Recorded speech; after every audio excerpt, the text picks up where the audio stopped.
Bien, on va commencer la session, si vous voulez bien.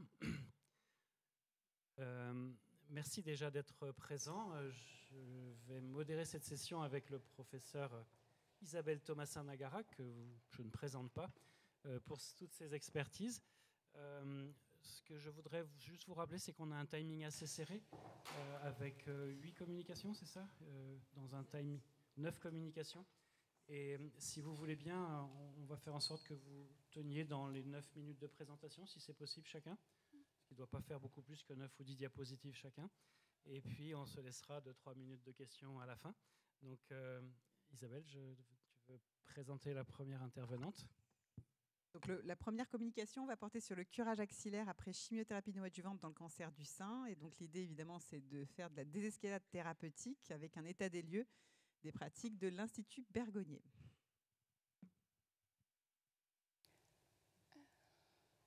Donc, la chimiothérapie néoadjuvante a augmenté au cours depuis son utilisation dans les années 50. D'abord utilisée pour le cancer du sein inflammatoire et ensuite maintenant plutôt à visée d'escalade thérapeutique.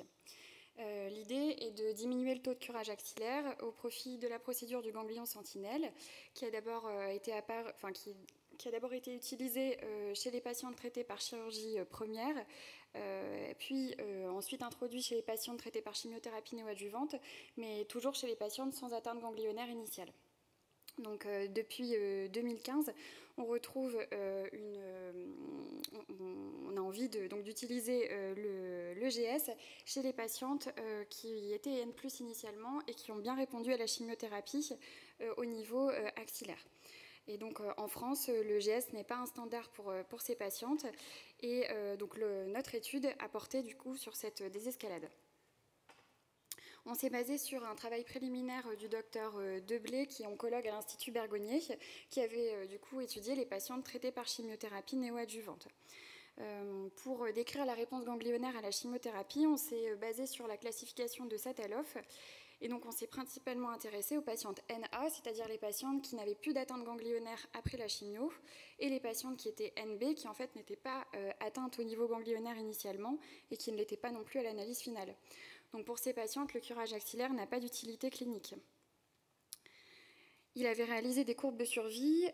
Pour les patientes NA, on avait 86, pour les patientes NB, on avait 86% de survie à 8 ans, 82% pour les patientes NA et un peu moins, du coup 61% pour les patientes N+, donc les patientes NC et ND. Donc ce n'est pas le geste axillaire qui a un impact sur la survie, mais plutôt le statut ganglionnaire après la chimio. Donc on s'est posé cette question, comment déterminer quelles sont les patientes avec atteinte ganglionnaire initiale en réponse complète axillaire, chez qui le curage s'avère inutile, donc c'est les patientes NA Sataloff. On a réalisé une étude observationnelle rétrospective monocentrique à l'Institut Bergonié de Bordeaux et on a inclus les patientes atteintes d'un cancer du sein, T1 à T4C, N0 à N2, traitées par chimio-néoadj, puis une prise en charge chirurgicale mammaire et axillaire. Voici le diagramme de flux de l'étude. Donc, il y avait 1120 patientes qui avaient reçu de la chimiothérapie néoadjuvante entre le 1er janvier 2015 et le 31 décembre 2021. Finalement, 710 patientes étaient incluses dans l'analyse finale et on s'était intéressé plus spécifiquement aux 351 patientes qui avaient été traitées par curage axillaire d'emblée et cela représentait 96 patientes NA et 169 patientes N+. Donc j'ai dû écourter, donc je n'ai pas parlé de l'analyse descriptive des 710 patientes et on va s'intéresser tout de suite à la comparaison des patientes NA, donc pour rappel qui ont complètement répondu en ganglionnaire, qu'on a comparé aux patientes N+, donc avec une atteinte ganglionnaire résiduelle. Donc on se rend compte que chez les patientes NA, les types de tumeurs les plus représentés étaient les tumeurs triple négatives et HER2+, RH-. Je reviens en arrière. A contrario, chez les patientes N+, les tumeurs les plus représentées étaient les tumeurs luminales HER2-. Ensuite, il y avait plus de patientes avec des tumeurs grade 3 chez les patientes NA et le taux de Ki67 qui est élevé, donc avec un seuil à 20%, était plus important aussi chez les patientes ayant bien répondu en ganglionnaire à la chimiothérapie. Ensuite, on se rend compte que dans le groupe NA, 65,6% ne présentaient pas de masse résiduelle palpable clinique.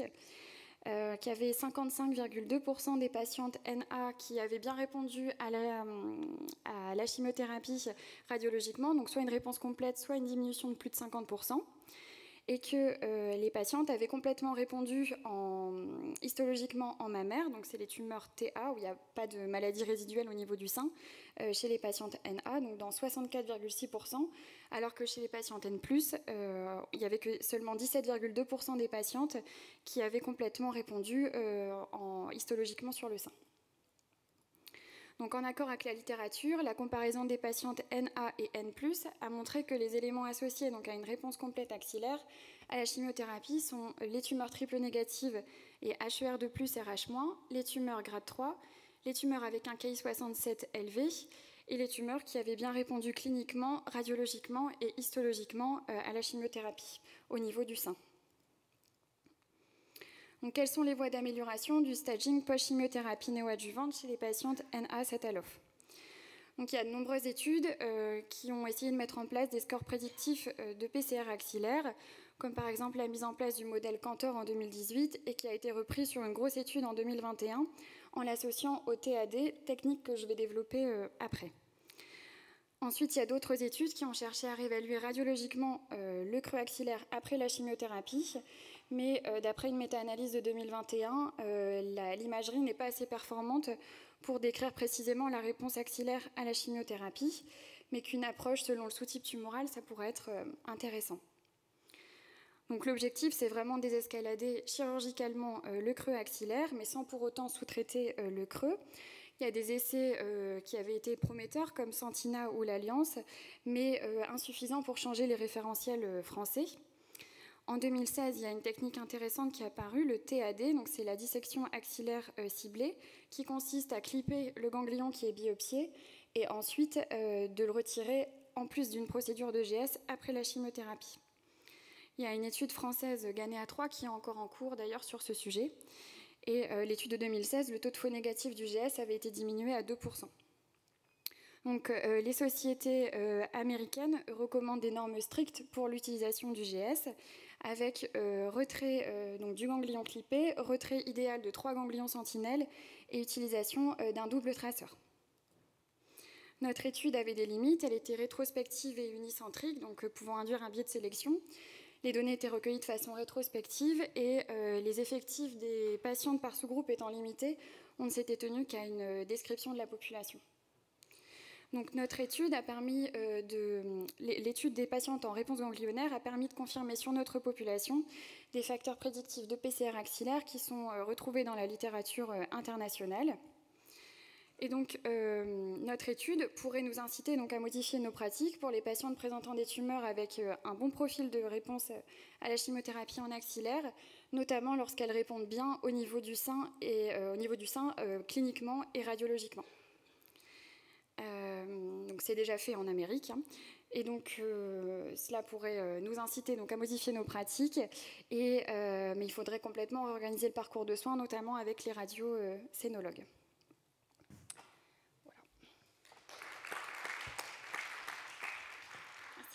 Merci beaucoup. Alors, est-ce qu'il y a des questions dans la salle? Il y a une question, très bien.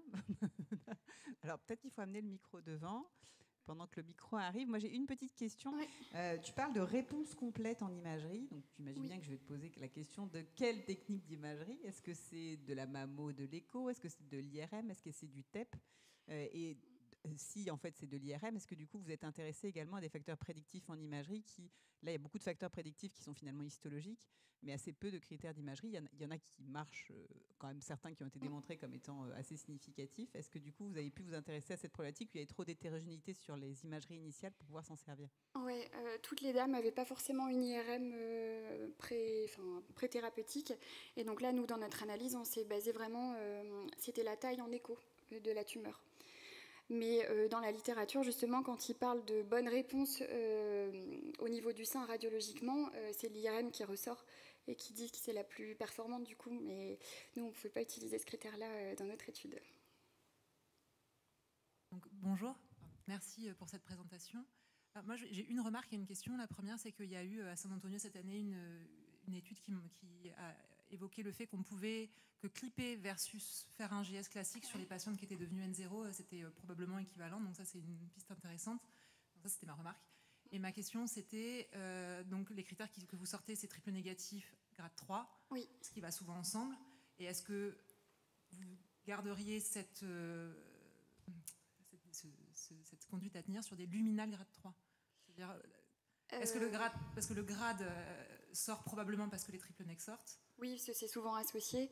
Nous, on s'était vraiment dit plutôt les triples négatives, les luminales HER2+, et les grades 3 pour leur proposer du coup le TAD pour ces patientes. Alors, c'est ce que je dis, des luminales grade 3, RH+, HER2-, grade 3. Est-ce que vous pensez que c'est vraiment une cible pour la désescalade chirurgicale? C'est une question sans piège. Hein. Je ne vais pas savoir vous répondre. C'est vraiment les deux types tumoraux qui ressortaient, mais on n'a pas cherché à séparer les deux et donc à répondre spécifiquement pour l'une ou pour l'autre des types tumoraux. Là, mon point, c'était probablement peut-être que si une fois qu'on a pris en compte le fait que les triple neg étaient grade 3, je suis, à mon sens, mais c'est mon opinion personnelle, pas certaine que ce soit une technique qui soit applicable pour le moment au luminal. Ok. Parce qu'elle répond quand même vachement moins bien à la chimio et qu'on a souvent des patientes qui sont N+ post-op, même sous-estimées. Merci beaucoup. Bravo pour le timing. Vous êtes parfaite et c'était super. Merci. On va passer à la communication suivante de Pauline Magnès, c'est ça PA, PI1 et EP-Clean, comparaison de leur impact sur la prise en charge des cancers du sein de pronostic intermédiaire. Je vous laisse la parole. Alors, bonjour à tous. Alors, effectivement, je vais vous présenter mon travail qui a consisté à comparer le dosage du PAPI-1 et le test EPCLIN en termes d'impact sur la prise en charge des cancers du sein de pronostic intermédiaire. Donc, quelques mots d'introduction. Le cancer du sein est le premier cancer de la femme, avec en France 58 000 nouveaux cas chaque année et 12 000 décès. Un taux de survie qui est actuellement de 87% à 5 ans et de 76% à 10 ans. Un taux d'incidence qui est en constante augmentation, tandis que le taux de mortalité est en constante diminution. Ici, on va s'intéresser plus particulièrement à la place de la chimiothérapie adjuvante dans le traitement du cancer du sein. Donc, classiquement, la décision de faire une chimiothérapie adjuvante était prise sur des critères clinico-pathologiques, donc sur la taille de la tumeur, sur le statut ganglionnaire, le grade, l'index de prolifération, la présence ou non d'angio-invasion, l'expression d'HER2 et l'expression des récepteurs hormonaux.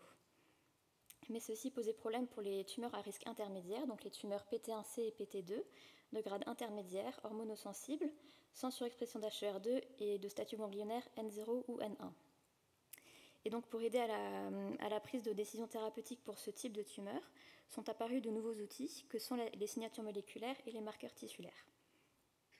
Donc parmi ces nouveaux outils, on a le dosage du PA-PI1. Donc UPA et PI1 sont des marqueurs pronostiques de la progression tumorale et de la dissémination des cellules tumorales. Il a été reconnu de niveau de preuve 1A selon l'ASCO en 2007 et l'INCA en 2013. Il est utile pour les tumeurs hormonosensibles, HER2 négative et N0. Le seuil de positivité retenu est de 3 nanogrammes par milligramme pour UPA et de 14 pour PI1. Et l'équipe de Nathalie Rex a proposé des zones d'incertitude analytique de plus ou moins 20%. Quelques mots à présent au sujet du test EPCLIN. Donc, il s'agit d'un score qui prend en compte 3 variables. D'une part, le score génomique EndoPredict, qui est un score qui mesure par PCR l'expression de 8 gènes. D'autre part, la taille tumorale. Et enfin, le statut ganglionnaire. C'est un test qui permet d'estimer le risque de récidive à 10 ans en cas de traitement par hormonothérapie seule. Et il a été reconnu de niveau de preuve 1B selon l'ASCO. Il a un intérêt dans les adénocarcinomes infiltrants de taille PT1C ou PT2, de statut ganglionnaire N0 ou N1, qui sont hormonosensibles sans surexpression d'HER2 et chez les patientes ménopausées. Et donc ce test classe les patientes en 2 groupes. Un groupe à faible risque de rechute lorsque le score est inférieur à 3,3 et un groupe à haut risque de rechute quand le score est supérieur ou égal à 3,3. Donc notre étude a consisté... l'objectif principal de notre étude était d'analyser la concordance des résultats des tests UPA-PI1 et EPCLIN dans le classement des patientes en 2 groupes, un groupe à faible risque et un groupe à haut risque de rechute. L'objectif secondaire était l'évaluation de l'impact de ces 2 tests sur la prescription de chimiothérapie. Donc nous avons inclus 73 patientes qui ont été prises en charge au CHU de Strasbourg puis à Licence entre le 31 août 2016 et le 31 décembre 2021 et qui ont bénéficié à la fois d'un dosage du PA-PI1 et d'un test EPCLIN. Les critères d'inclusion étaient le sexe féminin, le carcinome mammaire invasif de taille PT1C ou PT2, qui était hormonosensible, sans surexpression d'HER2, N0 ou N1 et sans métastase à distance. Donc parmi nos 73 patientes, l'âge moyen était de 55 ans. Les tumeurs étaient majoritairement de taille PT2, avec 0 ou 1 ganglion atteint pour la plupart, de grade 2 pour la plupart, hormonosensibles, avec un KI qui était majoritairement inférieur à 30%, et le type histologique était majoritairement du carcinome canalaire infiltrant. Et donc sur nos 73 patientes, 28 ont été classées à bas risque par UPA-PAI1, 26 à haut risque, et 19 se situaient dans la zone d'incertitude analytique. Pour le reste de l'étude, nous avons choisi d'exclure les patientes qui étaient en zone d'incertitude analytique, puisqu'il n'était pas possible de conclure sur ces patientes, et nous nous sommes donc concentrés sur les 54 patientes restantes. Et donc sur ces 54 patientes restantes, 25 avaient des résultats discordants entre le dosage UPA-PAI1 et le test EPCLIN, ce qui représente 46% de l'effectif. Et au final, la décision thérapeutique a été prise dans la majorité des cas en suivant le résultat du test EPCLIN, puisque sur ces 25 patientes, 24 décisions ont été prises selon EPCLIN, ce qui représente 96% de l'effectif. Et donc, au final, en comparaison avec le test UPA-PAI1 seul, EPCLIN a entraîné une désescalade thérapeutique pour 4 patientes, mais une escalade thérapeutique pour 20 patientes. Et donc, au total, la chimiothérapie adjuvante a été retenue pour 77,8% de l'effectif après réalisation des 2 tests, alors qu'avec le test UPA-PAI1 seul, on retenait l'indication de chimiothérapie adjuvante pour 48% des patientes. Quelques mots au sujet du délai de rendu des résultats, qui était en moyenne de 9 jours pour le dosage du UPA-PAI1 après la chirurgie, alors qu'il était de 34 jours pour le test EPCLIN. On avait une moyenne de suivi de 37 mois, avec un recul maximal de 65 mois, et sur cette période, aucun cas de récidive locale ou à distance n'a été retrouvé, ni aucun cas de décès. Quelques mots de discussion. Donc, si on regarde de manière un peu plus globale les signatures moléculaires dans le traitement des carcinomes mammaires invasifs, il y a 5 signatures moléculaires principales. On a MammaPrint, qui était le premier à apparaître, puis Oncotype, le Breast Cancer Index, ProSigma et EndoPredict. Ces 5 tests ont été reconnus pour leur valeur pronostique en matière d'estimation du risque de récidive en cas d'hormonothérapie seule. Par contre, seul Oncotype a prouvé sa valeur prédictive de réponse à la chimiothérapie. Et donc, quand on voit cette multitude de tests, on peut être amené à se demander quelle signature il faut choisir. Alors, on n'a retrouvé aucune recommandation dans la littérature nationale ni internationale. Et quand on regarde la littérature qui a comparé plusieurs signatures entre elles, les résultats sont plutôt discordants. Si on s'intéresse plus particulièrement aux articles qui ont comparé UPA-PAI1 et EPCLIN comme ce que nous on a fait, on a retrouvé 2 études. L'étude prospective de Hetzel en 2017, qui a retrouvé un taux de discordance de 41% entre les 2 tests, et la série rétrospective de Jakubowicz en 2019, qui a retrouvé un taux de discordance plus élevé de 61% entre les 2 tests. Et au final, ces 2 études ont retrouvé un impact thérapeutique plus fort pour EPCLIN que pour UPA-PAI1, et donc ces résultats vont dans le même sens que ceux que nous avons retrouvés dans notre étude. Au sujet de l'impact sur la survie, aucune étude n'a actuellement analysé l'impact des différentes signatures moléculaires sur la survie des patientes, et il serait donc intéressant de faire une analyse dans ce sens, en prenant en compte bien évidemment les effets indésirables de la chimiothérapie à court, moyen et long terme. Si l'on s'intéresse aux considérations plutôt pratiques et économiques, UPA-PAI1 a des contraintes pratiques assez importantes puisqu'il doit être réalisé sur une pièce opératoire fraîche, à distance d'une biopsie, et la tumeur doit faire au moins 10 mm pour que l'analyse puisse être réalisée. Par contre, il a l'intérêt de pouvoir être réalisé dans de multiples centres d'anatomopathologie français, alors que les autres signatures moléculaires peuvent être réalisées sur un tissu fixé, elles peuvent être donc réalisées à distance de la chirurgie, mais certaines d'entre elles ne sont réalisées que sur des plateformes centralisées aux États-Unis, ou alors sur quelques plateformes décentralisées dans les autres pays. En matière de coûts, UPA-PAI1 revient à 90 € qui sont remboursés par l'assurance maladie en France, alors que les autres signatures moléculaires sont plus coûteuses, entre 1 700 et 3 500 €. Et il n'y a pas de prise en charge par l'assurance maladie, mais un financement qui peut intervenir par la Direction générale de l'offre de soins et qui est fixé à 1 850 €. Donc finalement, on peut se demander quelles sont les perspectives de ces différents tests. Donc, à l'heure actuelle, UPA-PAI1 n'est plus utilisé en pratique courante en France du fait de ces contraintes pratiques, mais il reste utilisé dans les pays en voie de développement du fait de son faible coût. Concernant les autres signatures moléculaires, donc on a vu que c'était des outils dont la valeur pronostique a été prouvée, mais seul Oncota n'a pas prouvé sa valeur prédictive. Et il persiste des contraintes pratiques et économiques qui ne sont pas négligeables. Donc finalement, les marqueurs tissulaires et les signatures génomiques sont des outils d'utilité clinique d'un point de vue pronostic, dans la prise en charge des cancers du sein de pronostic intermédiaire, mais cependant, aucune étude n'a permis de montrer la supériorité d'une signature par rapport à une autre en termes de pronostic, et il n'existe aucune recommandation nationale quant à leur utilisation. Finalement, ces outils doivent donc encore faire l'objet d'évaluations comparatives pour mettre en évidence les conséquences en termes d'impact thérapeutique et de survie à long terme, mais aussi en termes de conséquences économiques et pratiques. Merci pour votre attention. Bravo, timing parfait, belle présentation, merci beaucoup. Merci. Est-ce que vous avez des questions à poser à Pauline ? Vous avez fait cette étude, vous l'utilisez encore maintenant que cette étude est finie, UPA-1 ? Non, maintenant c'est plus utilisé. C'est plus utilisé. Ouais, on a décidé de commencer l'étude il y a 3 ans maintenant. Oui. À cette époque-là, c'est ce qu'on utilisait en pratique courante à Strasbourg, mais maintenant les pratiques ont changé. Et on utilise plutôt Oncotype actuellement à Strasbourg, chose qu'on faisait moins il y a 3 ans. D'accord. J'ai une question, c'est que finalement, si vous devez le faire sur pièce fraîche, d'habitude, nous, quand on demande en fait des signatures moléculaires, c'est au RCP une fois qu'on a la pièce opératoire. Mais, enfin, le problème, c'est que là, ça veut dire qu'il faut que vous fiez finalement au résultat de la biopsie préalable. Ouais, et on sait qu'il y a. Vous avez évalué le taux de discordance entre la biopsie et la chirurgie, parce qu'on sait qu'en fonction des types de biopsie, etc., en fait, ça veut dire ce serait intéressant de savoir si on en fait plus que... Enfin, ça aurait été intéressant aussi de savoir si on en fait plus que ce qui aurait été nécessaire, finalement. Ouais. Parce qu'on sait que malheureusement, les biopsies ont un certain nombre de taux de sous-estimation, en fait, chez ces... Oui, c'est vrai que je n'ai pas analysé la discordance entre la biopsie et la NAPAT définitive, mais oui, ça serait intéressant. Très bien, merci beaucoup. Merci. Merci Pauline. On va laisser la parole maintenant à Sylvia Mazelier. Je ne me trompe pas. C'est bien dans le bon ordre. C'est pas dans le même ordre ici là. Là, ça m'a perdu là. Vous êtes bien Sylvia Mazelier ? Oui, c'est ça. Oui. Okay, merci. C'est bien elle. Je suis désolé pour vous parce que c'était pas dans le même ordre sur l'application. C'est pour ça que j'ai eu une hésitation. En tout cas, on vous laisse la parole. Merci beaucoup. Merci. Bonjour à tous. Du coup, je vais vous présenter la prise en charge chirurgicale du carcinome sécrétoire du sein chez l'enfant.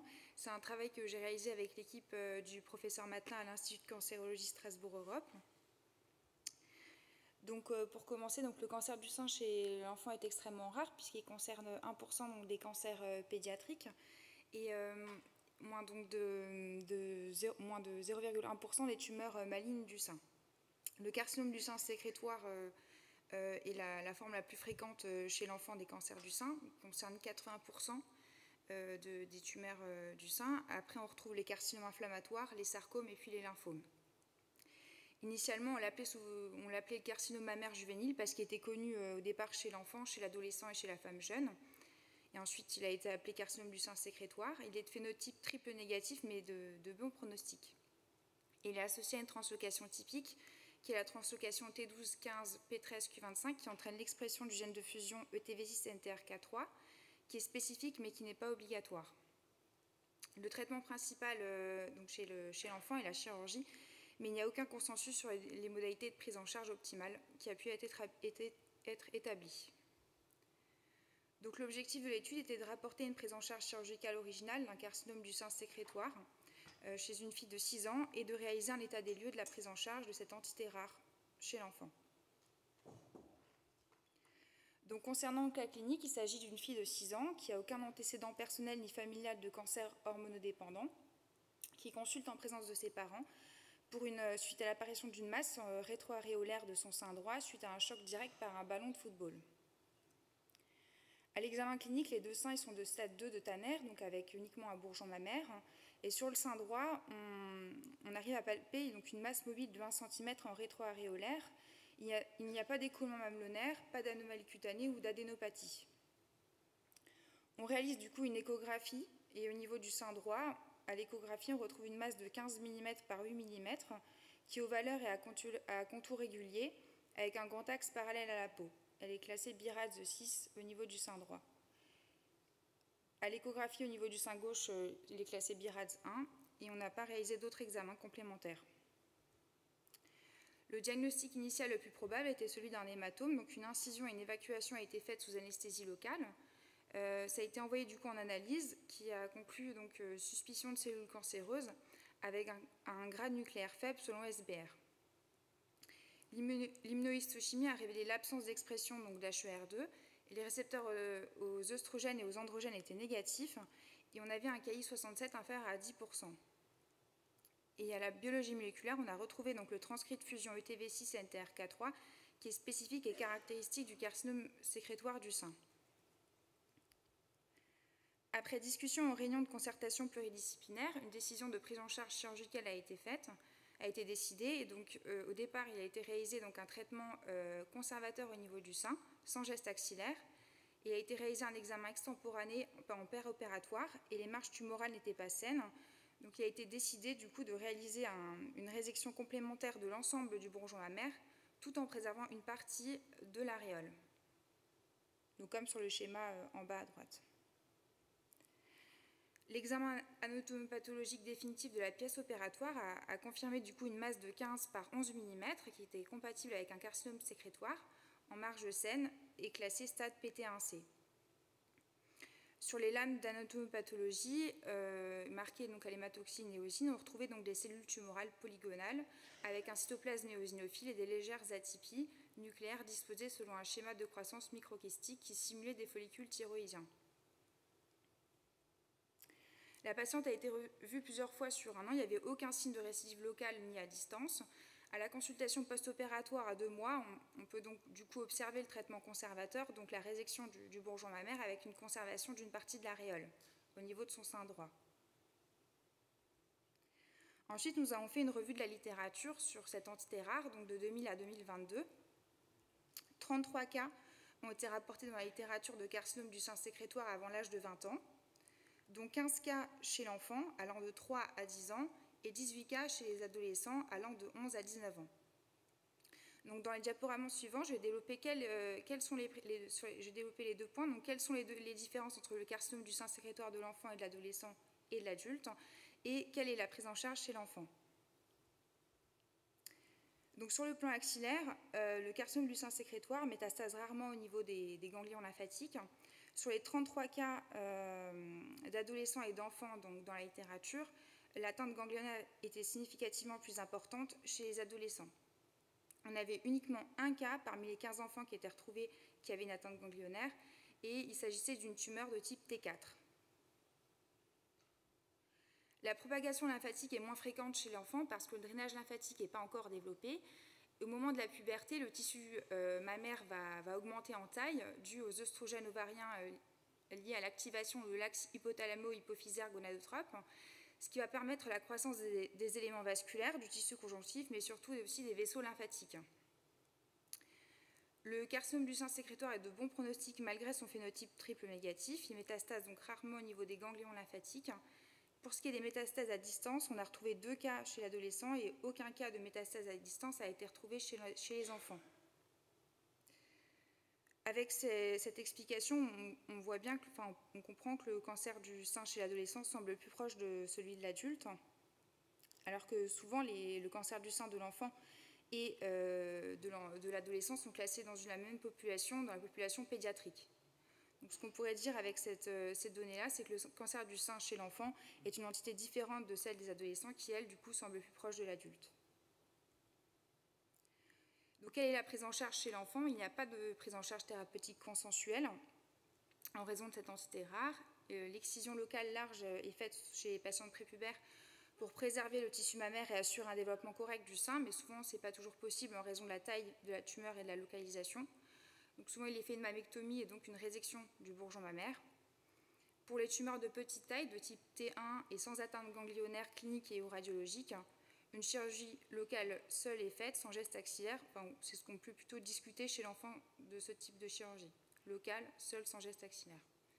Pour ce qui est des traitements adjuvants, la chimiothérapie, il n'y a pas de bénéfice prouvé. Et pour ce qui est de la radiothérapie, ce n'est pas recommandé chez l'enfant en raison d'un risque de fibrose pulmonaire, d'asymétrie de la croissance de la cage thoracique et d'altération de la croissance costale et des cancers radio-induits. Après, toutes ces données-là ont été retrouvées sur des petits effectifs, donc c'est à prendre avec prudence les résultats. Pour notre cas clinique, donc, le traitement était exclusivement chirurgical et une modalité innovante, puisqu'on a réalisé une mastectomie qui épargnait une partie de l'aréole sans geste axillaire associé. Le carcinome sécrétoire du sein est extrêmement rare chez l'enfant et généralement de bons pronostics malgré son phénotype triple négatif. Le carcinome du sein sécrétoire, quand il est de petite taille, donc inférieur à T2 et sans atteinte ganglionnaire, on réalise une résection locale sans geste axillaire, plus ou moins une mastectomie épargnant l'aréole ou préservation d'une partie du bourgeon mammaire. L'objectif, c'est plutôt d'avoir une approche la plus conservatrice possible pour permettre de réduire les séquelles esthétiques qui apparaissent au moment de la puberté lors du développement mammaire. Par exemple, pour notre patiente, à 6 ans, donc on lui a préservé une partie de l'aréole. On pourra justement lui proposer au moment de la croissance de la puberté des injections, par exemple, de lipofilling dans son sein droit pour accompagner la croissance de son sein contralatéral et donc du coup réduire les séquelles esthétiques qui pourront apparaître à ce moment-là et les séquelles psychologiques. Et bien sûr, il faut garder un suivi à long terme car il y a un risque de récidive locale. Merci pour votre attention.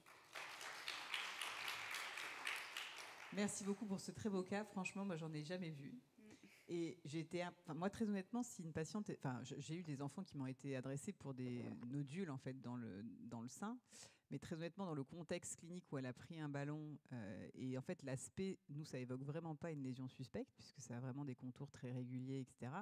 Et c'est vrai que j'aurais bien aimé savoir combien de délai il y a eu pour faire ce diagnostic. Enfin, parce que j'imagine qu'ils n'ont pas mis d'aiguille tout de suite dans le sein. Enfin, je ne sais pas comment ça s'est passé, mais j'imagine qu'ils ont dû attendre dans un premier temps de voir l'évolution, en fait, et si jamais ça grossissait. Ça, c'est ma première question. Et après, la deuxième question, du coup, l'évolution, c'était récemment où on a su comment ça évoluait, parce que c'est vrai qu'on est inquiet quand même pour la suite de cette petite fille de 6 ans, en fait, de savoir, en fait, finalement, si elle arrive à récupérer un volume mammaire qui soit... Parce que c'est vrai que c'est pas simple, en fait, je pense, pour elle. Et ben, pour ce qui est de la première question, c'était au départ, elle était adressée dans un autre centre. Et donc, c'est l'autre centre qui avait fait d'abord la ponction. Et ensuite, ils nous l'a adressée dans le centre anti-cancer à Strasbourg. Du coup, dans ce délai-là, il y a eu quelques mois, je dirais au moins 4-5 mois. Oui, et ensuite, elle a été opérée. Et puis après, on a fait le suivi rapproché. La patiente, elle a vu aussi le chirurgien plasticien, déjà avec ses parents, pour discuter de la prise en charge qu'on pourrait lui proposer pendant son adolescence, quoi. On peut faire de très belles présentations avec plus de 1000 cas comme la présentation de l'Institut Bergonié et une très très belle présentation avec un cas. Je suis toujours ravi quand je sors d'une salle où j'ai appris quelque chose et vous m'avez vraiment appris quelque chose.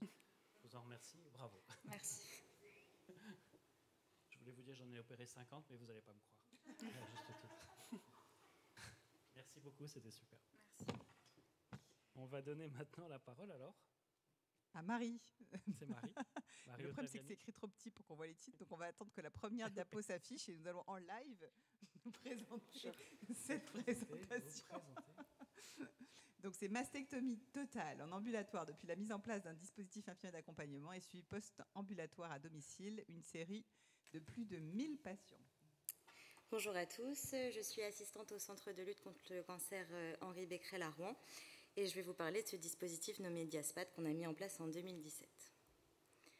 La mastectomie totale et le drainage sont les principaux facteurs limitants à la chirurgie du cancer du sein en ambulatoire. Dans ce contexte, le Centre Henri Becquerel a mis en place en 2017 un dispositif nommé Diaspad CHB qui permet la gestion du redon au retour à domicile. En effet, la patiente reçoit la visite de son infirmière libérale le soir de l'intervention, puis quotidiennement jusqu'à l'ablation du redon, qui est réalisée 3 jours plus tard au Centre Henri Becquerel. Lorsque la patiente n'est pas éligible à l'ambulatoire, elle est hospitalisée selon un mode conventionnel, avec sortie le lendemain de l'intervention en J+1 et activation du Diaspad. L'infirmière pivot, c'est la clé de voûte de notre organisation. Elle gère la fluidité du parcours et fait le lien avec l'infirmière libérale de la patiente. À sa sortie, la patiente reçoit son passeport ambulatoire, dont un des volets est destiné à l'infirmière à domicile, permet de consigner le suivi post-opératoire. Par ailleurs, nous avons une équipe d'astreinte qui est joignable 7 jours sur 7 et 24 heures sur 24. Je vais donc vous présenter les résultats de notre étude qui a été réalisée depuis la mise en place du Diaspad en 2017, qui concernait toutes les mastectomies totales, plus ou moins associées à un geste axillaire, sans reconstruction mammaire immédiate associée. Depuis 2017, plus de 1100 patients ont été pris en charge pour une mastectomie totale au centre Henri Becquerel, et les taux d'ambulatoire ont rapidement augmenté jusqu'à atteindre 81% en 2021. En parallèle, la durée moyenne de séjour en hospitalisation conventionnelle a chuté jusqu'à 1,1 jour en 2021. Nous avons donc pris en charge 350 patients dans le groupe conventionnel, soit 30%, et 836 dans le groupe ambulatoire, soit 70%. Quand on compare les deux populations, on remarque que les patients du groupe conventionnel étaient plus âgés d'environ 10 ans par rapport au groupe ambulatoire, vivaient davantage seuls et présentaient plus souvent un statut ASA3 qui impliquait davantage de comorbidité. Le type d'intervention ne différait pas en fonction des deux groupes, notamment concernant la mastectomie et curage axillaire qui était le geste le plus invasif réalisé, et plus de 100 patients ont bénéficié d'une mastectomie bilatérale. Alors pourquoi 30% des patients restent-ils programmés en conventionnel?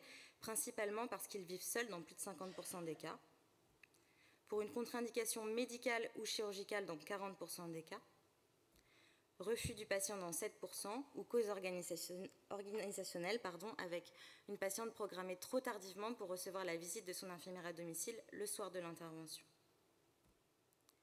Parlons maintenant du taux de conversion, c'est-à-dire les patientes qui devaient être hospitalisées en ambulatoire, qui ont finalement été hospitalisées le soir de l'intervention.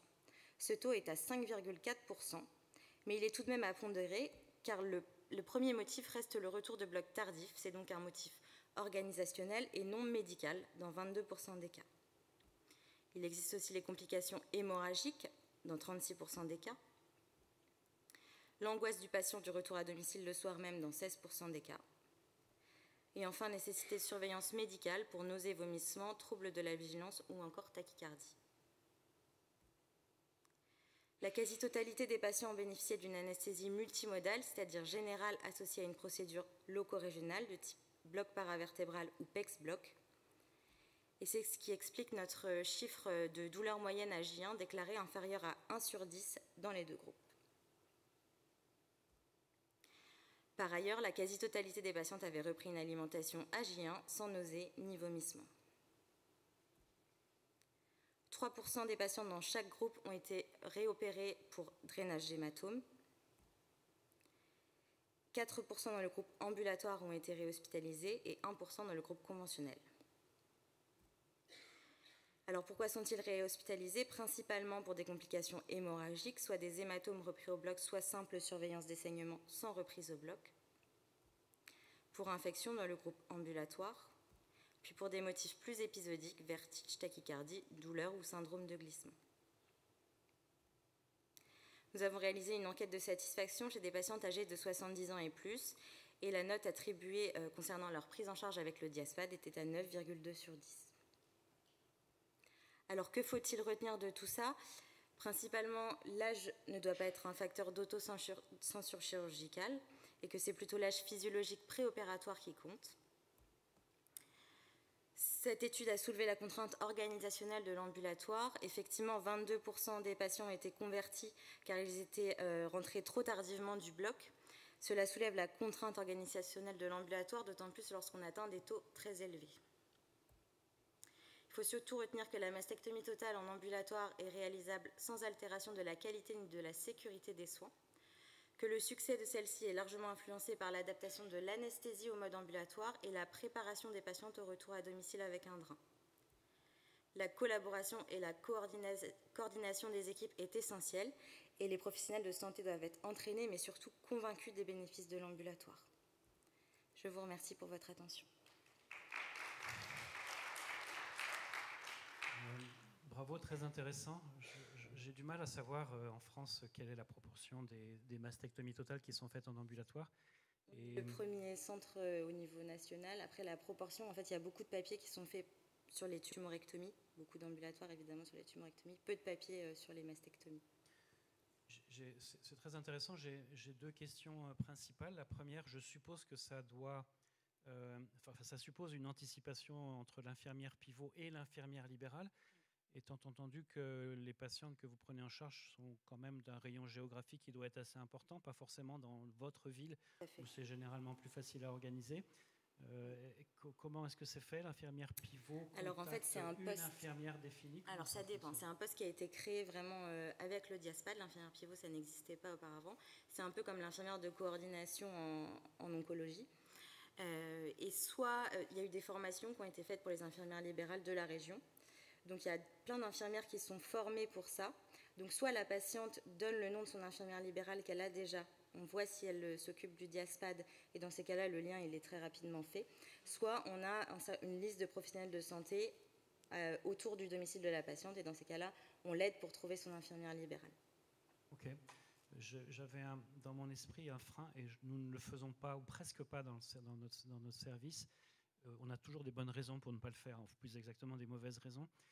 Un des freins que je trouvais, c'était qu'il était difficile pour une femme, à mon avis, de voir sa cicatrice de mastectomie un peu toute seule dans sa glace à la maison, si l'infirmière n'est pas spécifiquement formée pour ça. Alors, vous m'avez répondu dans la mesure... Oui, en fait, c'est fait 3 jours plus tard quand on enlève le pansement compressif au centre et le redon. C'est là qu'on leur propose de voir la cicatrice pour la première fois. Donc, elles sont accompagnées des infirmières de soins post-opératoires qui sont souvent aussi des infirmières qui ont fait l'annonce préopératoire. Ah, du service donc. Oui, tout à fait. Exactement. Jusqu'au 3e jour, elles gardent leur pansement compressif et elles, du coup, ne peuvent pas voir leur cicatrice. Et ce qu'elles apprécient aussi beaucoup, c'est que si elles souhaitent le faire à la maison, elles le font le plus souvent avec leur infirmière libérale, du coup, qui les a suivies le temps du Diaspad. Oui, excusez-moi. Bonjour, merci pour votre présentation. J'avais 2 questions. Une question un peu personnelle. Votre papa, c'est Marc ? Oui. Je me permets parce qu'il a sauvé ma femme qui a fait une hémorragie de la délivrance à 1 mois là où il habite. Voilà. Et la deuxième question, c'est que donc moi je travaille en Bretagne et j'opère une centaine de patientes par an. Ça fait depuis 2013 que je fais des mastectomies en ambulatoire. Et dès le départ, on avait mis en place pour la sécurité, parce que c'est pas un centre anticancéreux, c'est un petit centre, c'est en campagne, on va dire. Donc, un prestataire de soins à domicile, donc qui permettait clairement de faire le lien entre nous et la patiente. Il y a eu un premier prestataire de soins à domicile qui a fait faillite parce qu'en fait, ces soins-là ne sont pas pris en charge. J'en ai trouvé un deuxième qui avait les épaules un peu plus larges, qui a tenu un peu plus longtemps, mais qui m'a annoncé il y a 1 mois qu'il ne ferait plus de soins à domicile. Ce qui est très compliqué. Allez-y. Ouais, et ma question, c'était à vous, puis je sais pas, à mes autres collègues, voir comment vous faites, parce que je pense que c'est vraiment un gage de qualité de prendre un prestataire de soins à domicile et que de remettre des ordonnances et puis qu'elle aille voir une infirmière, que la patiente aille voir ou prenne contact avec une infirmière. Et après, on perd quand même un peu de contact. Est-ce qu'il serait possible à l'avenir d'envisager un remboursement pour ces prestataires de soins à domicile ? Parce que je crois que c'est assez... Pour les infirmières, je suis pas le seul à avoir le problème. En tout cas, pour les infirmières, maintenant, c'est rentré dans la nomenclature seulement depuis 2021. Le Diaspad, c'était un appel à projet de l'INCa, donc ça n'était pas encore rentré dans leur nomenclature. Là, ça l'est depuis 2021. Et c'était aussi une collaboration avec la pharmacie de l'hôpital, etc. Parce que les infirmières, elles ont beaucoup de mal à s'approvisionner en bouteilles de redon. C'est une chose toute bête, mais elles peuvent les commander que par 500. Donc au final, au début... Donc là, nous, les patientes, elles repartent du service avec 2 bouteilles de redon pour être changées pendant les 2 jours qui suivent. C'est une énorme organisation et il faut que plein de services se mettent en accord. Nous, ça a fonctionné parce que c'était un appel à projet. Après, on commence à avoir des centres qui viennent voir comment ça se passe et comment on a monté tout ça en place. Et je pense que les centres vont devoir petit à petit le faire puisque ça va être une demande des patientes et des infirmières libérales aussi pour leur pratique, je pense. Merci beaucoup pour cette présentation très intéressante. Merci. On va passer à la communication suivante. Normalement, est celle de Marino Sada.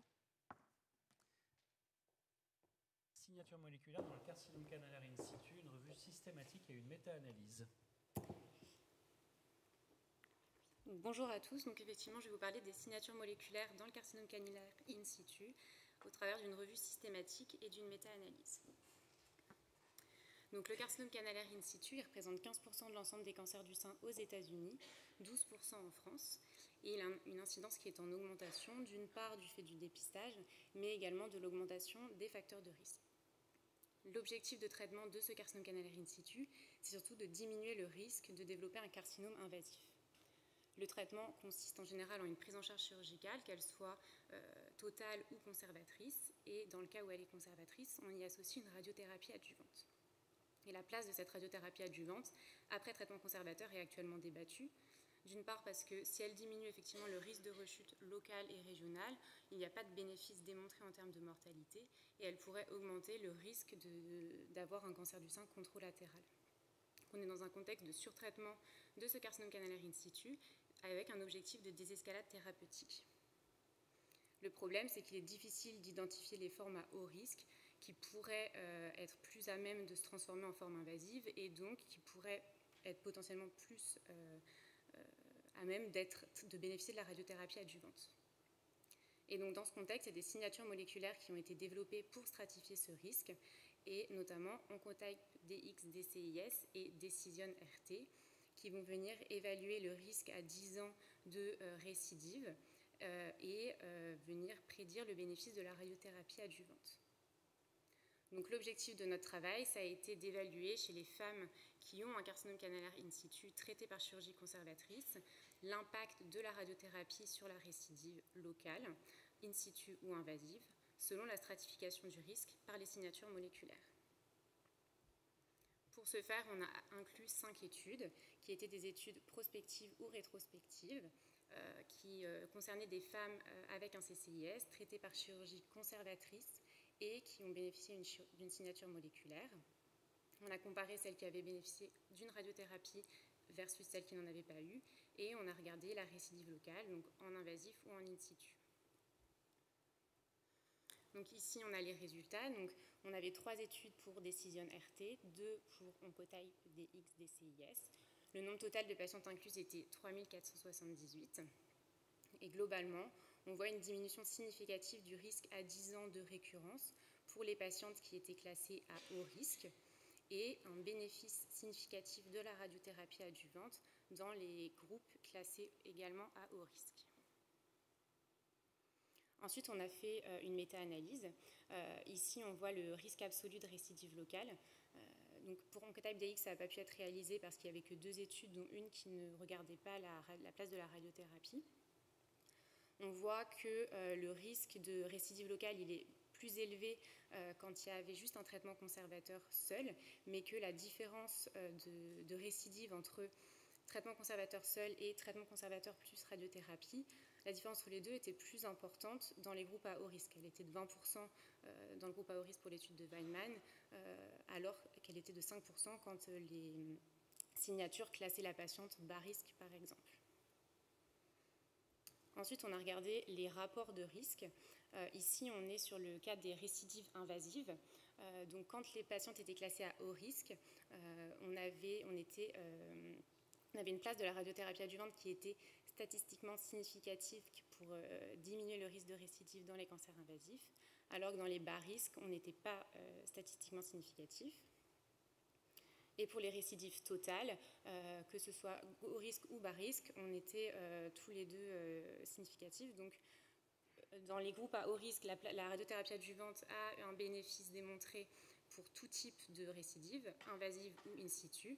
Quand elles étaient classées à bas risque, on avait un bénéfice de la radiothérapie pour les groupes in situ seulement. Les résultats ont donc montré que les signatures moléculaires sont capables de stratifier le risque de récidive locale et de prédire le bénéfice de la radiothérapie. Donc dans le groupe à haut risque, on a un bénéfice significatif de la radiothérapie sur le risque de récidive invasive.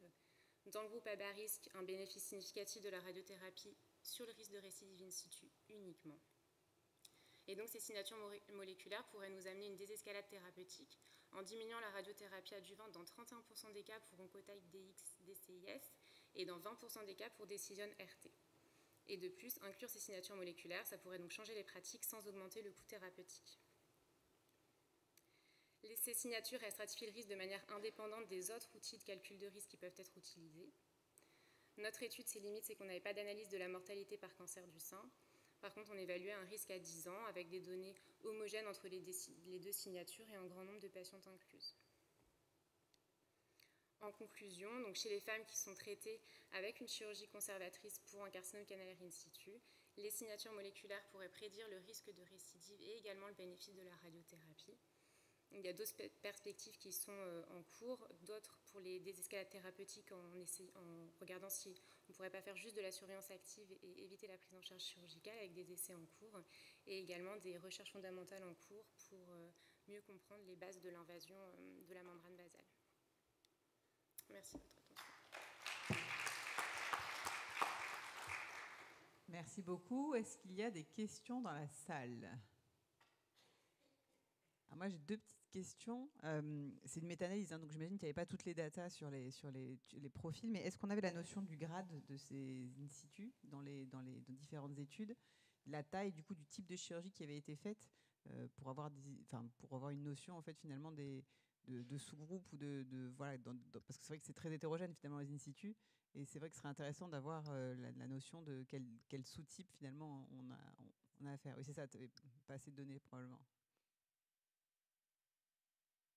Est-ce que dans l'étude Romance, je n'avais pas la notion qu'il y avait une classification moléculaire qui était utilisée, parce que c'est que pour les bas risques de petite taille loin du mamelon, je ne crois pas me tromper, non?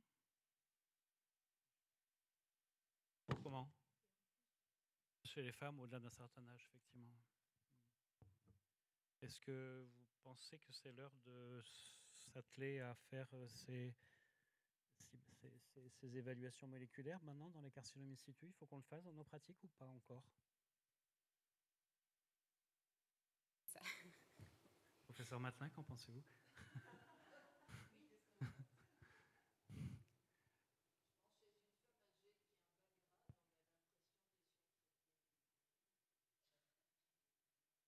Je disais, quand on opère une femme âgée qui a un in situ de bas grade et qu'on leur fait de la radiothérapie, on a vraiment l'impression de les surtraiter. On a envie d'utiliser ces signatures pour désescalader, voire pour certaines très âgées avec comorbidité, ne pas les opérer du tout et faire une surveillance active.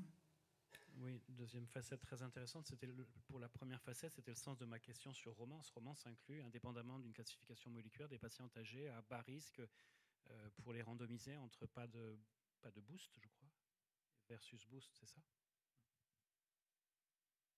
Ok. Merci beaucoup, bravo. C'est presque un one-woman show du professeur Carole Matelin. Beaucoup d'efforts de communication, bravo Carole, c'est très chouette. La communication suivante? Alors, on n'a même plus le... Vraiment désolé. Hein. Donc nous accueillons.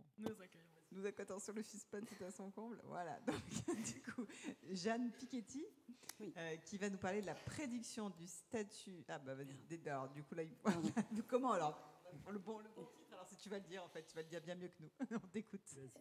Alors je m'appelle Jeanne Piketty, je suis interne à Paris et je vais vous présenter une étude qui a été réalisée à l'Institut Curie, où on a cherché à évaluer le nombre de patientes à reprendre par curage axillaire pour indiquer la prescription d'abemaciclib dans le cancer du sein en adjuvant.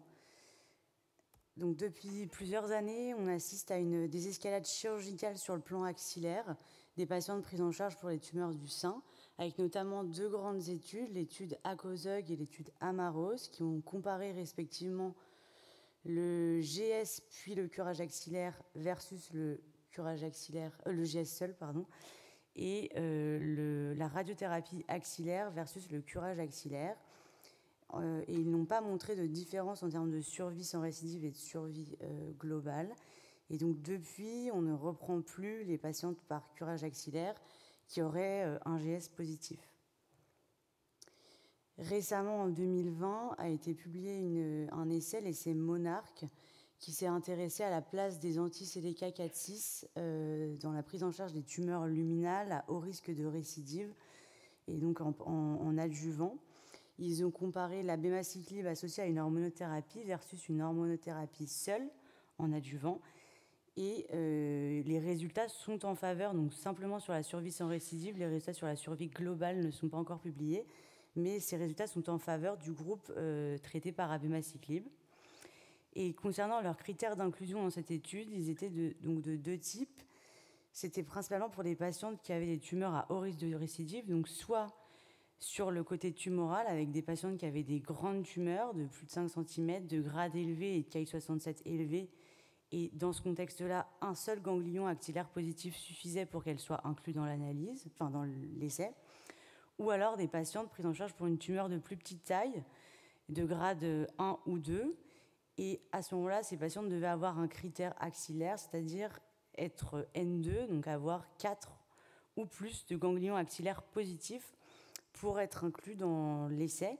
Et donc c'est ce deuxième critère d'inclusion qui va nous intéresser pour l'étude qu'on a réalisée, parce que ça sous-entend de reprendre ces patientes par curage axillaire, des patientes qui n'auraient pas été reprises après un GS. Sur la base de cet essai Monarch, on a calculé le nombre de sujets nécessaires à traiter, qui est de 30 patientes pour éviter une récidive. Donc dans ce contexte-là, on a décidé de reprendre la base de données des patientes prises en charge à Curie pour une tumeur luminale, donc RH+, HER2 négative, avec un JS positif et qui ont eu à l'époque, entre 2002 et 2011, elles avaient un curage axillaire à la suite d'un JS positif.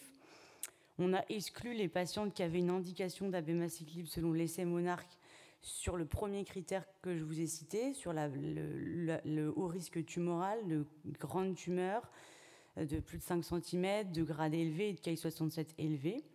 Et on a pris en compte que les patientes qui avaient des plus petites tumeurs de petit grade et qui avaient du coup qui auraient eu une indication d'abemaciclib sur leurs critères axillaires. Et à cette époque-là, elles avaient un GS puis un curage axillaire. Donc on a recueilli 721 patientes qui sont donc réparties entre deux groupes. Les patientes qui avaient strictement moins de 4 ganglions axillaires positifs, qui représentaient 634 patientes, et celles qui avaient 4 ou plus de ganglions axillaires positifs, donc des patientes de statut N2. Donc ce sont ces patientes qui auraient été éligibles à l'abemaciclib a priori, et ça représente 87 patientes, soit 12% de l'effectif des patientes qui à l'époque étaient reprises. Donc, concernant les résultats, donc on voit que ça, c'est un plot qui représente la proportion de patientes qui ont 4 ganglions axillaires positifs ou plus après reprise par curage axillaire en fonction du nombre de GS positifs sur le nombre de GS prélevés. Donc, en vert, on voit que les patientes, donc ce sont les patientes qui ont un GS positif. On voit que globalement, en moyenne, c'est moins de 10% des patientes après un curage axillaire qui vont être finalement éligibles à l'abemaciclib avec 4 ganglions ou plus axillaires positifs, à l'exception juste des patientes qui ont, quand c'est 100% des GS positifs sur le nombre de GS prélevés, et ça sera la même observation quel que soit le nombre de GS positifs, on voit que cette proportion augmente. On passe de à peu près 13% des patientes qui sont finalement éligibles à l'abemaciclib. En orange, c'est la proportion de patientes qui ont 2 JS positifs. Et on voit que pareil, quand c'est 100% des JS positifs sur le nombre de JS prélevés, la proportion de patientes finalement éligibles à l'abemaciclib après curage axillaire augmente et passe d'environ 40% à 20% quand c'est 2 JS positifs sur 3 ou plus de 3. Et quand c'est 3 JS positifs sur 3, on voit que c'est jusqu'à 70% des patientes qui sont finalement éligibles à l'abemaciclib parce qu'elles auront, après curage, 4 ou plus de ganglions axillaires positifs. Et c'est 50% des patientes quand c'est 3 GS positifs sur 3. Et selon ces résultats en analyse en sous-groupe, on voit que le sous-type histologique influe aussi sur la probabilité d'être N2, donc d'avoir 4 ganglions axillaires ou plus positifs. Et donc, on voit que cette idée, globalement, pareil, quand c'est 1 GS positif sur 3, c'est en moyenne moins de 10% des patientes qui, finalement, auront 4 ganglions axillaires positifs ou plus, sauf quand c'est 100% des GS, comme je l'ai dit précédemment, où là, cette proportion augmente un petit peu, et d'autant plus que le sous-type est lobulaire. On voit aussi quand c'est 2 GS positifs sur 2 et que le sous-type est lobulaire, c'est jusqu'à 70% des patientes qui auront 4 ganglions axillaires positifs. Et de la même manière, quand le sous-type est lobulaire et que c'est 3 GS positifs sur 3, c'est jusqu'à 80% des patientes qui auront 4 ganglions ou plus axillaires positifs au total. Et quand le sous-type est canalaire, c'est jusqu'à 50% des patientes. Concernant la survie, on voit qu'il n'y a pas de différence en termes de survie sans récidive et de survie globale entre les deux groupes dans notre étude. Mais pour rappel, ce sont des patientes qui donc, sont prises en charge pour une tumeur luminale de petite taille et de petit grade 1 et 2. Et donc, sur la base du nombre de sujets nécessaires à traiter qu'on a calculé sur l'essai Monarch, qui est de 30 patientes pour éviter une récidive, par analogie sur notre étude, si on reprend par curage axillaire 1000 patientes, 120 patientes seront finalement éligibles à la bémaciclib pour éviter 4 événements selon l'essai Monarch. Donc en conclusion, on a vu que l'essai Monarch était en faveur de la bémaciclib, qu'ils ont divisé en 2 groupes globalement les critères d'inclusion, les patientes à haut risque de récidive sur le critère tumoral, sans forcément prendre en compte le critère axillaire, et les patientes avec une plus petite tumeur, mais qui devaient avoir 4 ganglions axillaires positifs pour être éligibles à ce traitement. Et donc, ce qui inclut de reprendre ces patientes par curage axillaire. L'idée de notre étude n'est pas de donner de seuil ou de méthode et de donner vraiment, de dire exactement quand reprendre les patientes, mais peut-être juste d'aider à guider les décisions en RCP. Peut-être déjà avoir 3 GS, avoir une information sur 3 GS dans la procédure du ganglion sentinelle peut peut-être nous aider, et on peut dichotomiser les patientes en 3 groupes. Celles qui ont un GS positif sur 3, on voit que la probabilité d'être N2 est globalement assez faible, donc peut-être ne pas reprendre ces patientes. À l'opposé, les patientes qui ont 3 GS positifs, et d'autant plus que le sous-typé lobulaire, la probabilité est tellement importante qu'il va de globalement 50 à 80% de probabilité d'être N2. Donc peut-être d'emblée leur prescrire la bémaciclib et pas forcément les reprendre par curage axillaire. Et c'est peut-être l'entre-deux de ces patientes, celles qui ont 2 GS sur 2 ou 3 ou plus de 3, qui peuvent être intéressantes de reprendre par curage axillaire. Voilà, merci. Bravo, c'était pas facile à expliquer, vous avez été brillante parce qu'il fallait vraiment bien suivre, bravo. J'ai juste une remarque, je suis étonné que vous parliez des 3 GS positifs sur 3 comme pouvant faire partie des gens qui mériteraient une reprise par curage axillaire, puisque ces patientes ne font pas partie des critères ACOSOC, donc par définition, elles doivent avoir un curage axillaire, parce qu'à ACOSOC, on se limite à 2 ganglions sentinelles envahis sans rupture capsulaire, donc à 3, on doit les reprendre, non ?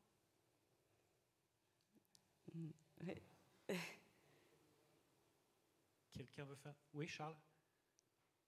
Professeur Coutan. Merci beaucoup pour votre travail que j'ai trouvé très intéressant. Est-ce que vous avez regardé, il y a un nomogramme il y a 15 ans qui a été publié aux États-Unis qui s'appelle le nomogramme de Katz et qui avait été à l'époque réalisé pour prédire justement l'envahissement à partir du PN2 lorsqu'on avait entre 1 et 3 ganglions sentinelles métastatiques.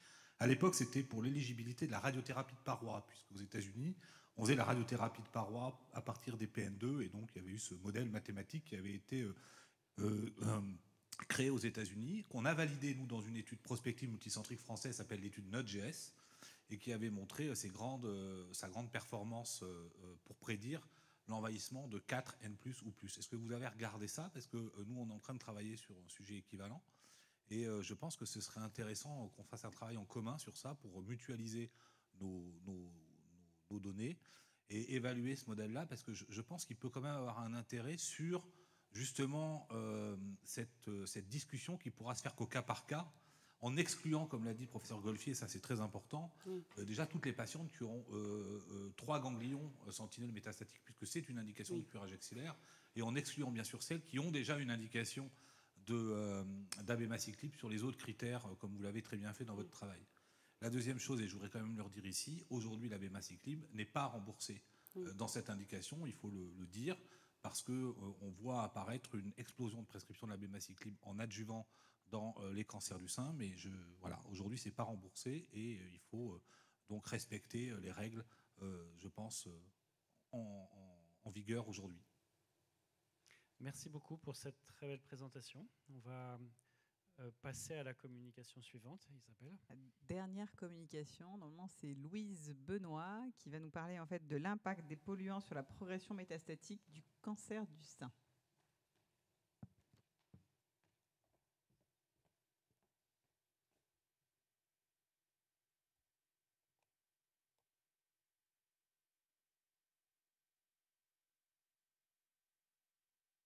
Bonjour à tous. Donc, je suis Louise Benoît, je suis chef de clinique en chirurgie gynécologique à l'hôpital européen Georges Pompidou et en parallèle, en dernière année de thèse de sciences, au laboratoire Métatox à l'université Paris-Cité. Ma présentation, elle est un peu différente de toutes celles qu'on vient d'entendre parce que je vais vous présenter les résultats de ma thèse de sciences qui ont porté sur le rôle de l'environnement et donc de la pollution sur la progression métastatique du cancer du sein. Souvent, l'environnement et la pollution, on va réduire ça à des catastrophes écologiques quand il y a une exposition aiguë et massive. Et donc ce qui peut parler à certains, c'est la catastrophe de Seveso dans les années 70 en Italie avec une libération massive de dioxine suite à l'incendie d'une usine qui a eu pour conséquence sa dissémination partout avec chez les enfants la manifestation aiguë de l'intoxication à la dioxine, c'était la chloracné et le décès des animaux qui ont été intoxiqués suite à l'ingestion de dioxine dans les sols. Donc ça a vraiment été une intoxication aiguë très parlante. Plus récemment, on a un peu parlé de l'environnement et de la pollution de l'environnement lors de l'incendie de Lubrizol à Rouen avec l'exposition massive au benzène et encore plus récemment avec l'incendie de Notre-Dame et l'exposition au plomb, entre autres, qui a eu lieu à Paris. Mais l'environnement, il ne peut pas se réduire à ces catastrophes écologiques qui ont lieu d'une manière aiguë et brutale, même si c'est celle dont on parle le plus souvent. L'exposition de l'environnement, c'est une exposition chronique et à bas bruit. On est constamment exposé à des polluants, qu'on le réalise ou pas. On en parle de plus en plus, mais au final, il y a dans tous nos emballages en plastique des microparticules de plastique. Les alternatives qui ont été proposées, comme les couverts en bambou, tout ça, ils sont couverts d'imperméabilisants qui sont aussi couverts de perturbateurs endocriniens. Les poils, je ne vais pas citer de nom, mais bon, des revêtements de certains poils qui sont aussi libérateurs de perturbateurs endocriniens, les pesticides, la combustion, les usines, il y a des polluants partout. Ces polluants vont ensuite aller dans notre alimentation, surtout les poissons et les crustacés qui sont souvent en fin de chaîne alimentaire, donc qui sont vraiment remplis de polluants. La vache, l'eau qu'on va consommer, le lait qu'on va donner aux enfants, vraiment il y a des polluants absolument partout. La plupart des polluants sont lipophiles, et donc lipophiles, ils vont se stocker dans le tissu adipeux. Et quel est l'organe gras chez la femme? C'est le sein. Donc du coup, le cancer du sein, c'est un cancer particulièrement sensible aux polluants. Le cancer du sein, vous connaissez tous, il n'y a pas besoin de faire son palmarès. C'est le premier cancer en incidence chez la femme, le premier cancer en mortalité chez la femme. Il y a une grosse augmentation, on n'a pas énormément parlé malgré le cas pédiatrique, mais une augmentation de cancer du sein chez les femmes jeunes.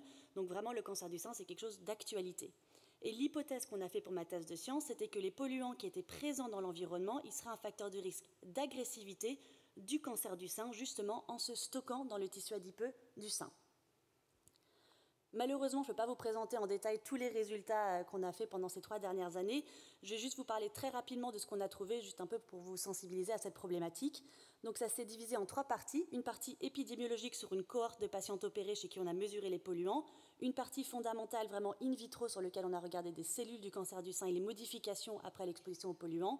Et une partie plutôt bioinformatique, où on a vraiment essayé de faire une revue de la littérature complète pour regarder en quoi les polluants pouvaient être liés à l'agressivité du cancer du sein.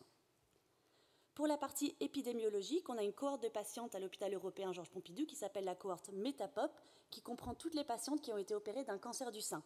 Ces patientes, quand elles sont opérées, on récupère un prélèvement sanguin et un prélèvement du tissu adipeux afin de doser les polluants chez ces patientes. Et on a corrélé par la suite les polluants qui étaient présents dans le sang et dans le tissu adipeux à l'agressivité de leur maladie qu'on a caractérisée surtout par leur taille tumorale, leur statut N+, et les récepteurs aux hormones. On a regardé chaque polluant individuellement sur une première étude et on a pu montrer qu'il y avait donc plusieurs polluants qui étaient corrélés au risque de métastase, donc métastase surtout ganglionnaire, et surtout la dioxine, c'était vraiment essentiel. La concentration de dioxine élevée dans le tissu adipeux, ça faisait 4 fois plus de cancer chez les patientes avec un IMC supérieur à 25, ce qui n'est pas aberrant vu que les polluants se stockent dans le tissu adipeux, donc plus on a de tissu adipeux, plus on a de risque de stocker des polluants. Et il y avait d'autres polluants qui étaient corrélés au risque d'avoir un cancer triple négatif, vous savez, avec un pronostic beaucoup plus défavorable. On sait que regarder chaque polluant individuellement, c'est assez loin de ce qu'on appelle la réalité environnementale, où au final, on est constamment exposé à plusieurs polluants en même temps. Donc, je ne vais pas vous détailler les modèles qu'on a utilisés, mais après, on a regardé des mélanges de polluants à l'aide de modèles statistiques, et on a réussi à identifier plusieurs mélanges de polluants qu'on retrouvait dans le sang et dans le tissu adipeux de chez patientes, qui étaient corrélés au risque de métastase, de taille tumorale et au cancer triple négatif. Quand on a eu ces résultats, on a vraiment voulu essayer de comprendre ce qui se passait in vitro. Donc, on a fait un modèle de co-culture du cancer du sein. Le cancer du sein, son micro-environnement principal, c'est les cellules adipeuses. Donc, on les a cultivées avec le tissu adipeux. On les a traités par des polluants, donc soit la dioxine que vous voyez au-dessus, soit par un mélange de polluants. Et un excellent modèle de mélange de polluants, c'est la fumée de cigarette, auquel on est souvent tous confrontés et qui est vraiment très facile à utiliser. Et on a analysé pour essayer de voir est-ce qu'elles avaient plus de potentiel d'agressivité. Et là, les résultats ont été vraiment frappants. On a pu déjà mettre en parallèle deux axes principaux. On a vu une résistance au traitement de ces cellules du cancer qui étaient traitées par les polluants, notamment avec la perte des récepteurs hormonaux, donc elles acquéraient un phénotype triple négatif-like. Et en plus, elles avaient plus de caractéristiques de formation de métastase avec une transition épithélio-mésenchymateuse, une augmentation de l'invasion et de la migration, une capacité de survie en autonomie qu'on appelle la résistance à l'anoïkis, une néoangiogénèse, toutes ces caractéristiques qui sont essentielles pour former la métastase. La dernière partie, c'était une partie plus in silico bioinformatique. On a fait une grande revue de la littérature et on a vu qu'il y avait un récepteur qui s'appelle l'AHR, qui est le récepteur principal des xénobiotiques. C'est celui qui est responsable du métabolisme des xénobiotiques, donc des polluants. Et ce récepteur-là, donc dans une revue de la littérature, on a essayé de vraiment comprendre comment il fonctionnait. Et ensuite, dans une deuxième partie, on a créé ce qu'on appelle un AOP. Je ne rentre pas encore dans les détails, mais c'est une chaîne d'événements qui réussit à lier de manière extrêmement fiable un événement moléculaire, donc l'activation de l'AHR, à la métastase du cancer du sein, donc qui permet vraiment de montrer que ce récepteur-là pourrait être responsable de l'agressivité de la métastase du cancer du sein lors de l'exposition aux polluants. Il reste encore beaucoup de choses à faire dans ce travail. On a déjà beaucoup avancé, mais il reste encore des choses. Déjà, on aimerait faire une analyse transcriptomique. On a récupéré tous les prélèvements des patients de la cohorte de Metapop. On a fait toutes les extractions transcriptomiques qu'on a envoyées. Et maintenant, il faudrait analyser nos données pour essayer de voir si on trouverait un biomarqueur d'exposition et essayer de faire une sorte de triple corrélation entre les polluants, la transcriptomique et l'agressivité du cancer du sein. Ensuite, on aimerait bien comprendre comment se forment ces métastases et comment agissent les polluants. Donc, on est en train de faire une analyse métabolomique actuellement et les résultats sont déjà assez impressionnants avec un shift métabolique complet de la cellule cancéreuse qui pourra expliquer cette réponse agressivité quand elle est exposée aux polluants. Merci de me laisser présenter et aussi merci à tous ceux qui nous ont soutenus dans nos projets. Merci beaucoup.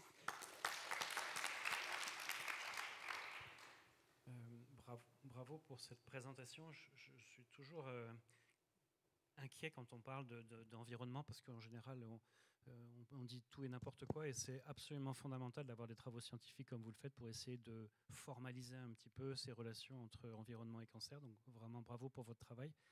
J'ai été interpellé quand vous avez dit quelque chose sur l'impact des polluants sur la transformation des cellules cancéreuses en cellules RH-.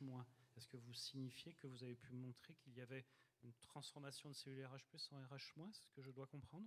On a beaucoup utilisé des cellules MCF7 qui ont des récepteurs aux hormones, donc qui sont RO+, RP+, oui. Et on a pu montrer qu'elles avaient une perte de leurs récepteurs hormonaux quand elles étaient exposées aux polluants. Donc sur les westerns et sur le transcriptomique, elles perdaient les récepteurs aux œstrogènes et à la progestérone. Et actuellement en cours, on fait du coup des tests de résistance au tamoxifène qui sont un peu plus difficiles à interpréter parce que c'est beaucoup plus difficile à faire in vitro, mais pour l'instant qui montrent qu'effectivement elles ont vraiment du coup cette perte, cette résistance au traitement. Mais bon, c'est sûr que les triples négatifs ne se limitent pas que au fait qu'elles soient RH négatifs, c'est un peu plus complexe que ça. Mais en tout cas, elles acquièrent une résistance au traitement endocrine. Très bien, est-ce que vous avez des questions à poser? Oui.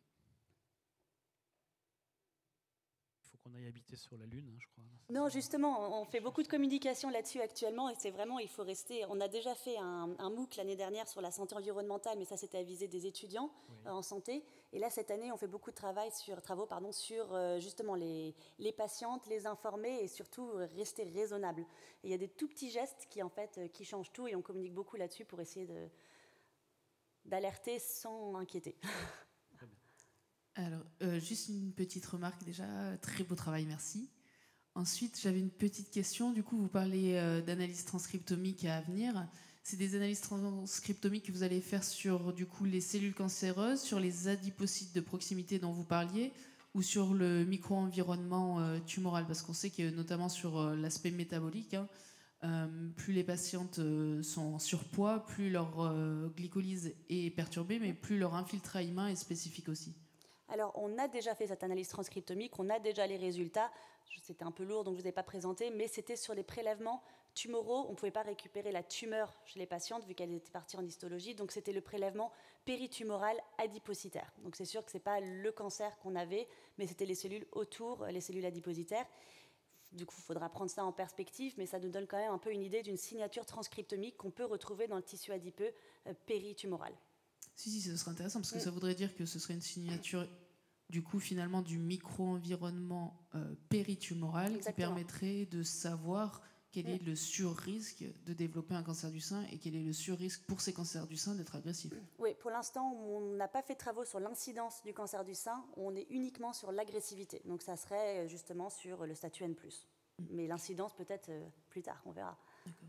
Et vous aviez justement une activation de voies de transition épithélio-mésenchymateuses, j'imagine, pour avoir des signatures N+. C'est là où c'est un petit peu difficile d'interpréter nos résultats. Donc on se fait aider actuellement par des statisticiens parce qu'en fait, il y a vraiment une triple corrélation. Parce que si on compare nos deux populations métastase, pas métastase, enfin N+, pas N+, évidemment, les résultats vont être flagrants. Mais il faut corréler ça en plus au taux de polluants qu'elles ont dans le sang. Et les polluants qu'on a, c'est une multitude de polluants. On sait que les polluants, ils n'ont pas des effets un polluant plus un polluant, ils ont des effets additifs ou synergiques, ou au contraire, parfois ils s'annulent. Donc c'est vraiment des analyses qui sont assez poussées et assez complexes à effectuer, vu qu'il y a beaucoup de choses qui rentrent en jeu. Et aussi, on prend en compte l'IMC des patientes, on prend en compte si elles fument ou si elles ne fument pas, leur zone géographique, leur travail, enfin c'est complexe. Il y a beaucoup de choses à prendre en compte dans toutes les études environnementales. Merci. Merci. Encore une dernière question ? Carole Matelin. Il y a 2 dosages à chaque fois. Il y a le dosage dans le sang et dans le tissu adipositaire péritumoraux. Et dans la tumeur, vous n'en faites pas du tout? Non, on n'a pas pu faire parce qu'on ne pouvait pas récupérer les prélèvements vu qu'ils devaient tous partir en histologie. Donc on Mais n'a dans pas la pu... biotech non plus? Non, en fait, les polluants, ils sont dosés à Nantes. Donc on devait envoyer tous nos prélèvements à Nantes pour se faire analyser. Et c'était trop de complexité administrative. Donc on s'est dit déjà... c'est déjà très innovateur ce qu'on avait fait, on est resté simple. Écoutez, merci beaucoup. Je voulais féliciter en fait les 7 oratrices, parce qu'il n'y a eu que des oratrices lors de cette session. On a parlé de désescalade, beaucoup de désescalade thérapeutique. On a même désescaladé le nombre de jours pour être opéré. On a appris un nouveau cas avec ce cas d'enfant extraordinaire et on a même appris que finalement on pouvait continuer à vivre en France, vivre sur Terre encore un petit moment, donc c'est assez rassurant. Donc écoutez, merci infiniment à tous. Il y a encore un petit commentaire, Carole Matelin. J'aurais juste voulu faire une photo de vous avec tous nos candidats derrière vous et candidats si c'est possible, s'ils veulent bien, un petit souvenir du collège. Donc merci à tous ceux en tout cas qui ont assisté à la session et donc nous attendons pour la photo les impétrantes.